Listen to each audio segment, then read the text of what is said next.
Welcome, everybody, to Postgame Takeaways with Inside ND Sports. I'm Tyler James. He's the one and only Eric Hansen, and we're here to share our thoughts from Notre Dame's blue-gold game on Saturday, which was won by the offense by a score that doesn't make a lot of sense. Eric, what was your biggest takeaway? My biggest takeaway is that even Marcus thought the scoring system was stupid, and yet I loved the format, and I was Yeah, surprised. It was 12 drives. It was split up into three periods, so you didn't even play quarters. Each contending quarterback basically got four possessions. Uh, Steve Angeli shared one of his with Blake Hebert. The confusing part was the 7-on-7 things interspersed in front of the actual scrimmage and in the midst of the scrimmage, which didn't make any sense. But I felt like I learned some things about the team today on a day where you typically don't learn much. Now, again, you're decoding a lot of things, but I thought there were some good takeaways. How about you? What were your impressions of today? And we didn't sit next to each other yeah. for you watching because Tyler didn't wear his deodorant. No, it's because I was doing radio, and so we were in different parts of the press box. So this is the first time we're really discussing it. Yeah, I thought it was a fascinating format. I thought it sounded strange, like when you're like, okay, what is this? But in reality, I think it was something that was helpful and put a lot of players in meaningful positions. The 7-on-7 part, I think, was just a chance to get Blake Hebert some action when you wanted to focus so heavily on your top three quarterbacks. That seemed like the And obvious. Anthony Rizak a little bit too. Yeah, and Anthony Rizak as well. So that was the big purpose behind that. In my perspective, we didn't ask Marcus about that necessarily, but um, But that's I better than the non-contending quarterback playing a whole running second half with walk-ons. I thought I'll take that if that's the alternative. Yeah, no, I thought it was a much more engaging experience from start to finish because of the way it was set up and like sort of removing the clock from it and just giving guys chances to make plays. I appreciated that. It to me, it starts like the conversation about the game, just like the conversation about the spring and the conversations we're going to continue to have going into Notre Dame season openers with the quarterbacks. I don't think necessarily the outcome of today as it relates to the quarterbacks makes the decision any easier or makes it have to come any sooner. But I thought all three had good moments. I thought the younger quarterbacks, particularly CJ Carr, maybe performed better relative to expectations. I think, from my perspective, if Steve Angeli seems like the safe choice at quarterback for Notre Dame, but I want to get wowed by him at some point, and that didn't necessarily happen today. And the quarterback who wows me the most is CJ Carr. As soon as he started to play, he was the third quarterback to get a series, and he makes two really nice throws on that first drive. Yeah. He leads the offense to its first 10 points of the game with a field goal on his first drive and a touchdown on the second drive. Uh, I thought it was a very good performance from CJ Carr. He obviously had the interception that is important and something that is concerning for a young quarterback you'll have to deal with. But there's just something different to me about the way he throws the ball, the poise that he plays with. He may have been the beneficiary of having better protection throughout the day, but I think that's also a product of him like knowing the defense and getting rid of the football. There Right. were a few times, especially to running backs, he's like, all right, this is going to be open. I'm going to just give it to the running back and let them make a play. And I thought that was showed poise and understanding of the offense beyond a guy that's still at the end of his freshman year. What do Yeah, you think I of the think quarterbacks? I would agree with you. I was impressed with each of them for different reasons. Kenny Minchey with the backflip after the touchdown was Yeah. impressive. But I mean, he does do things outside the offense that are really interesting. Steve Angeli was about what I expected, but CJ Carr wows me. He can make the plays that you see quarterbacks make in big games that are meaningful, and he also makes the routine plays too. Mhm. I can't remember if it was the Kevin Bauman 23-yard fade or the 24-yarder to Jack Larson, but one of those, there was a defender right in his face when he threw it, and he was just really poised. He was like, nah, I'm just going to drop this in the bucket. Um, so, when people are watching the game and when they're assessing their favorite for quarterback, the coaches have a different duty than even us. We're kind of watching. A coach needs to also be able to see around the corner who's going to get better and how soon are they going to get better. And I do think, I can't wait to read your column, but I do think the two younger quarterbacks are going to get better, and I think they're going to get better soon. And I think that kind of breaks the tie with Angeli. Angeli, there's a lot of years where you take Steve Angeli in a heartbeat as the starting quarterback. I just don't think this is the year that happens. And then we have the portal period coming Right. up with the quarterbacks. I do think Notre Dame will probably lose one. And Marcus Freeman even said, you know, this is going to carry into the fall, but it's probably better if we're at a two-man race. Now, that doesn't mean I want somebody to get in the portal, but I think he Right. would accept somebody that had to go in the portal. That opens Wednesday and stays open until April 25th. Yeah, it seemed.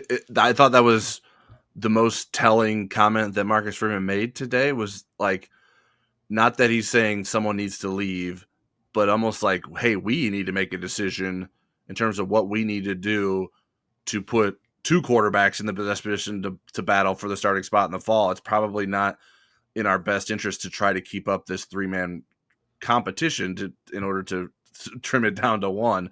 So Notre Dame's hand might be forced by the portal and what one of the three quarterbacks may decide to do, or Notre Dame will just have, or all three can stay. Like, there's nothing forcing those guys to leave because I think it's possible that all three of them win the job. I don't think it's impossible for any of Right. those guys to become the starter.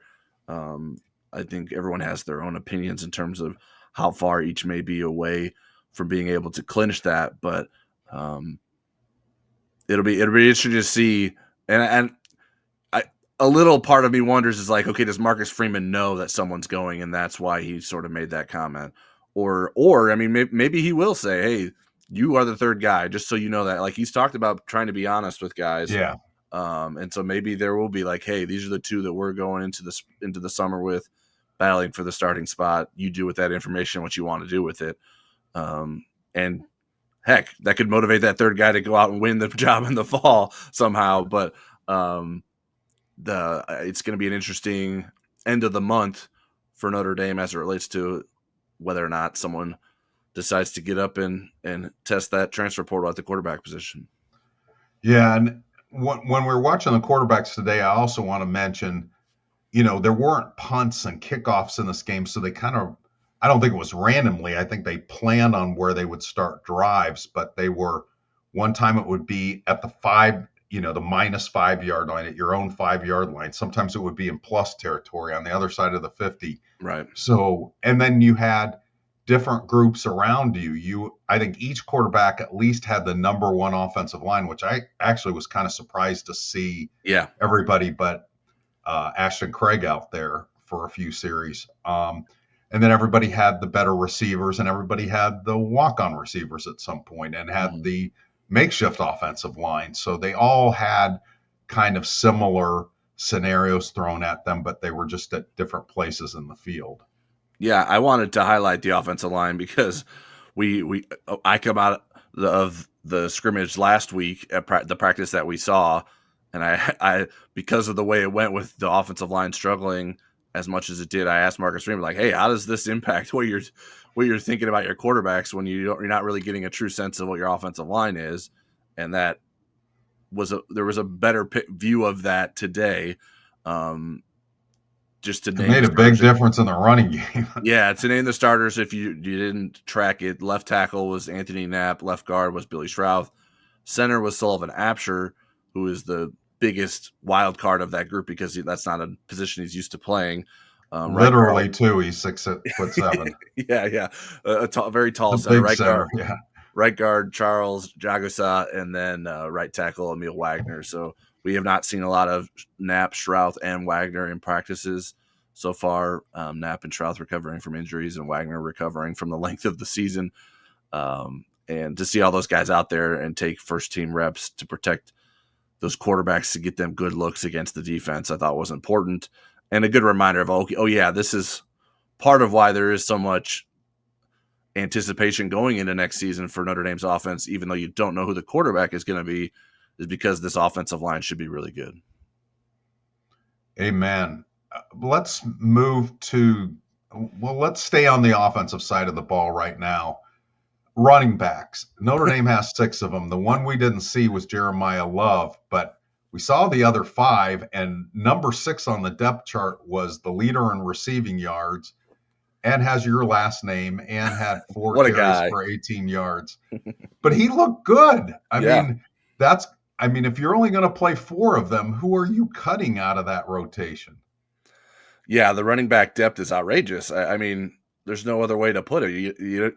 Notre Dame didn't use arguably the best running back in college football, and still had Jadarian Price, who has a big run early in the game.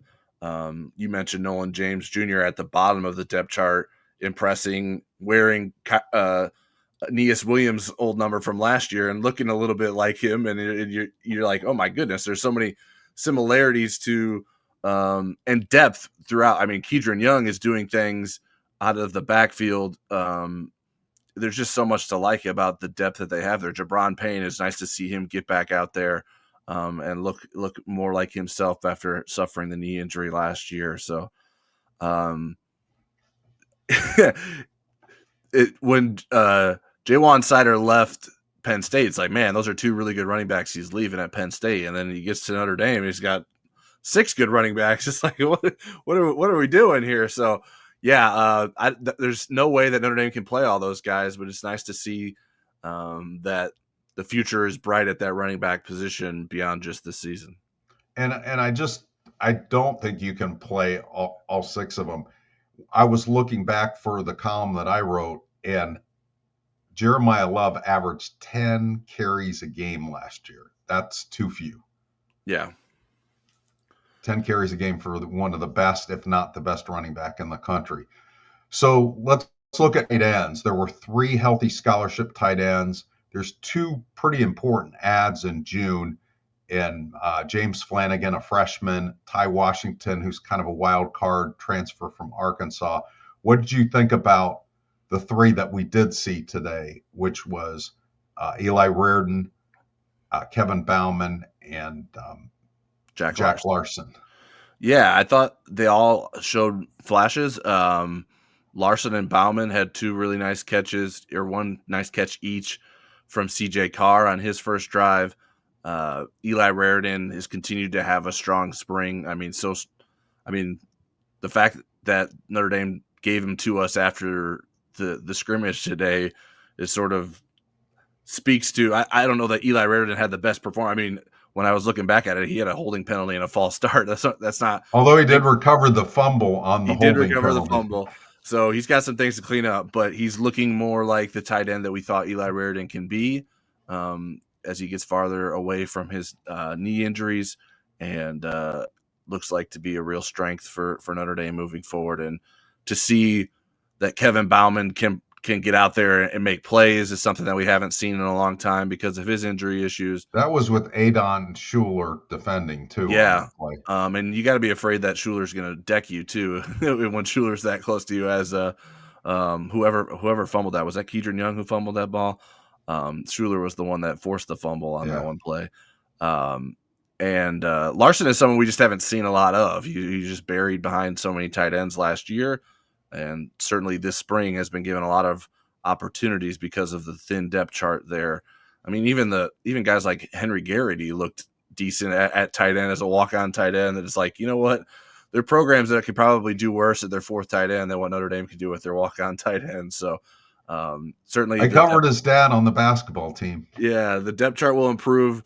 James Flanagan was here. I think Ty Washington was here today as well. So those guys were here to watch and will be helpful depth pieces for Notre Dame this coming season as well. To me, the wide receivers was the position group I learned the least about. Yeah. Although, Scrap Richardson had his moments. Elijah Burris, he continues to kind of come on. But I mean, Jordan Faison was playing lacrosse, and they needed him today in their 12-7 win over Virginia.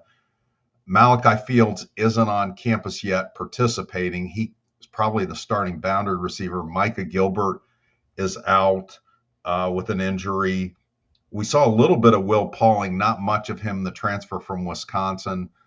I wanted to see more of Cam Williams today. I was a little disappointed he wasn't a little bit more involved.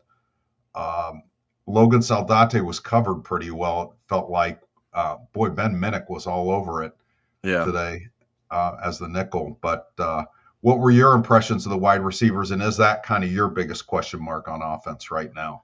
Yeah, I think so. Just because you don't know what that you just haven't had all those guys together at once. Malachi Field still hasn't been here yet.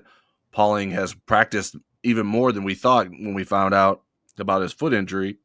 I think he looks pretty good from running around. Drops was a big concern last season for him. I think I've seen at least one drop in a practice from him, so that's something he has to clean up. But just watching him run around, I was watching him in warmups a bit because I wasn't sure how much we would see him during the scrimmage, and he looks good physically, and especially for a guy coming off of that foot injury. So I think there's something to like there.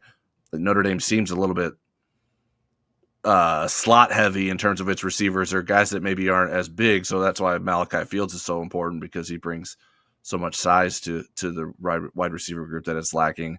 But yeah, there was just a lot of rotation today. And with three different quarterbacks, you're rotating so many different receivers. I wasn't expecting a ton of big plays from the receivers, but Elijah Burris had ups and downs. I think that's sort of been the story of the spring. You see his potential, and I think there's some more opportunities that he could be had if he cleans up his game a little bit. Cam Williams had an early drop, had a nice catch from C.J. Carr, so a little bit here or there. So there a lot of pieces there that I think have potential, but I'm not sure how deep that group's going to be come game days in the fall. I think we may end up seeing a shorter rotation, although I think probably a deeper rotation than Notre Dame ended the season with. Okay, let's flip over to defense. Let's start at linebacker, which is, I think, a position rich in talent, even with losing Jack Kaiser this year.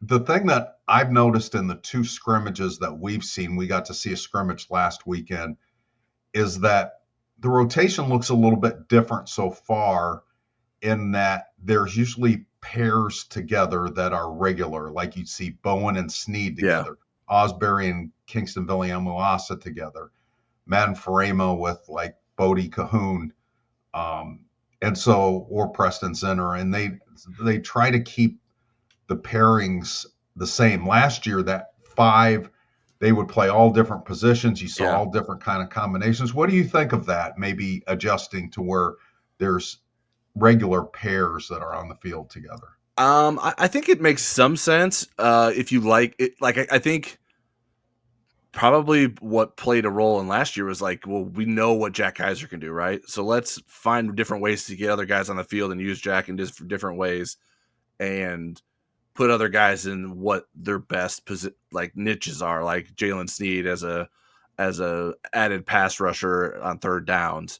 But now I think every one of those younger linebackers is growing in a position where they can just, you know what, you go out there and play Will linebacker, you go play Mike linebacker, and we're going to be fine. I imagine once we get into the season, they'll revert back into some more of those niche roles. I don't Yeah, think the defense is showing some of those things that, like, right. they're being pretty vanilla in what the defense is doing with Chris Ash as the first year defensive coordinator for Notre Dame. So I think it's good to get those guys on the same page, working with each other, because the way Drake Bowen established himself last year, you don't know. I don't know how much he's going to leave the field, but Kingston Viliamuasa is a heck of a player too. So Yeah, I he think was today too. there's a lot of good options there at linebacker. So much so, you mentioned Preston Zinter. He ended up playing Viper for the most part today because the Viper depth chart was was extra thin with Logan Thomas out, and he even got a sack for playing Viper. So the linebacker depth is really good. It's maybe not as deep as Notre Dame's running back depth, but the linebacker depth is something I think a lot of teams would be jealous about too. Yeah, the defensive line was interesting. It felt like all the interior guys were available. I didn't see Donovan Heinisch out there. Maybe he was, No, he didn't. but He didn't play much, and then Junior Tuli Halamaka didn't play much either. right. But the defensive ends, it felt like on both sides, we didn't see much Josh Burnham. We didn't see a whole lot Yeah, of Bryce Young. We saw Armel Mukum playing defensive end for a little bit. We saw Cole Cole Mullins was Mullins playing. playing defensive end, and Yep. we saw that last week too. I don't know that we'll see that necessarily in the fall, but They got too many defensive tackles now. They all of a yeah, sudden it was a yeah. position of concern. It's like, well, now we got so many guys we need them to be defensive ends for. Well, So that's one thing we'll want to talk about. I mean, the roster is going to change a lot because you're adding 12 more freshmen in June. You're adding two key transfers in June, and you're getting a lot of injured players back. Jordan Botello, mm-hmm. Boubacar Traore, guys on offense too, Ashton Craig, and so forth. But you're adding Christopher Burgess Jr. So it's going to be interesting. But given what we saw of the defensive line today, what did you think? I thought they were fine. I mean, no, there weren't a lot of. I mean, Bryce Young, even though he didn't play a ton, he flashes. Like that's almost expected at this point. Uh, Jared Dawson, I thought, spent a lot of time in the backfield. Was getting some penetration. So yeah, I mean, I thought the unit was. Sevillano's fun to watch Yeah, because they Sevillano's can't move entertaining. him. Yeah, to see him move away he does with that body, it's just like, man, that's you don't see a lot of people like that, especially on Notre Dame's roster. They don't usually have bodies that look like his that can move like his does. So he's a fun guy to watch. Mukum having to play ends probably not ideal for him. I think he's growing into an interior defensive lineman, so he was playing out of position for the good of the team today. But Notre Dame's interior depth seems to have taken a real step forward when it needed to this offseason. And then, yeah, as long as those guys get back and healthy and play to the level we think they can with Jordan Botello and Boubacar Traore, I think the defensive line could be a real strength next season. Well, on the back end, we expected the corners to be really good, and they are, and there's reinforcements coming in June. Carson Hobbs surprised me a little bit today, and we had him in interviews last week, and I thought his interview was really interesting because he feels like he is, if not the fastest guy on the team, one of the fastest guys on the team. He also felt like he dropped the ball last year. He Mm-hmm. thought when Ben Morrison got hurt, they'd plug him right in and have confidence in him, and they didn't. And he just wasn't ready for the moment. And so this whole offseason has been atoning for that. And it kind of showed up today Mm-hmm. in his play. The safeties, though, they have a lot of depth there without Jalen Stroman playing yet. So, Right. what were your impressions? Luke Talich led the team with 9 tackles and would have been the Junior Jabby Memorial. He's not Memorial; he's still with us, but the Junior Jabby Commemorative. commemorative MVP award. Yeah, Luke. I thought Luke played great. He was all over the place. Had some big hits. Was helping for a goal line stand, and then running all over the place in coverage. Carson Hobbs, I thought, had a nice open field tackle on Keidron Young on a swing pass. He also had a pass breakup. Tate Johnson had a pass breakup, at least one. That the one I'm thinking of, it was a deep pass by Minchey into the end zone, and he made Yeah, sure that Will Pauling didn't come down with it. So yeah, the options at safety are legitimate. I Ethan Long had a good play. I didn't notice Blair if he was out there today. Yeah, I don't know that I remember seeing much of Blair. I feel like Kennedy Urlacher's a guy that I know people got really excited with the way he played against Purdue last season, but hasn't been someone that has jumped out to me a lot this spring. Granted, we haven't seen a ton with our own eyes. Um, it's been more about Luke Talich and Tay Johnson in the limited viewings that we've had, but That doesn't mean that Kennedy Urlacher isn't performing well when we're not getting a chance to watch the team. And he hasn't performed poorly, but he just hasn't necessarily stood out when we've seen him. So I do think that Notre Dame has some good dilemmas there at safety when Jalen Stroman gets back. I don't remember seeing Devontae Smith anywhere but on the sideline today, but maybe he snuck in there. But Ben Minnick played a lot of nickel today. I think I scrawled Smith's number down at least for when the starters went out there, but I'm not sure Okay. how long he stayed out there because I think Juniors played the first series too for the defensive line, but I don't think that he lasted much beyond that either. Right. I thought Ben Minnick had a good day, and he's adapted well to that nickel role. And they have so many safeties right now. That seems like a good place for him to try to get his niche. And then we saw special teams, and Marty Biaggi had talked about remaking Noah Burnett's swing, and boy, it sure looked like it was a work in progress on the 50-yard field goal to start. That was wobbly and Yeah, off. I don't know if what happened there. I don't know if there was a mistake with the hold or he had first kick in Notre Dame Stadium jitters, but that was it was a brutally bad one. It was one that it was so bad it's like, did that get blocked? And then you watch it, it's like, no, that was just a really bad kick. And came after Steve Angeli getting sacked on third down, which pushed it back to a 50-yard attempt.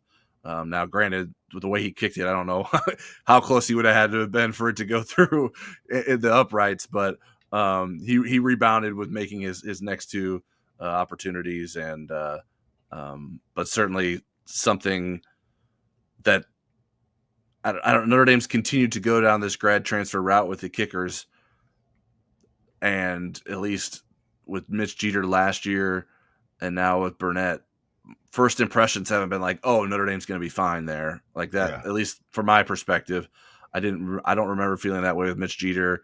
And then he started out the season fine, and then gets hurt, and obviously had the season that he did. Hopefully, for Notre Dame's sake, that the shakiness gets worked out for Noah Burnett going into the season.